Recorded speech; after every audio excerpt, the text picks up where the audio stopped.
మాత్రమే కాదు, నాలో నుండి నీ యొక్క జీవము ప్రవహింప చేయాల.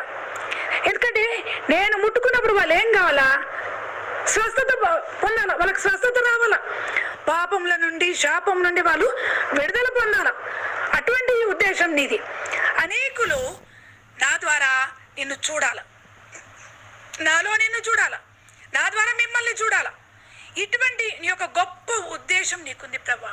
అయితే నేను నీ ధర్మశాస్త్రంలో ఆశ్చర్యకరమైన సంగతులు నేను చూడలేకపోతున్నాను. నా మనోనేత్రంలో వెలిగింపచేయి.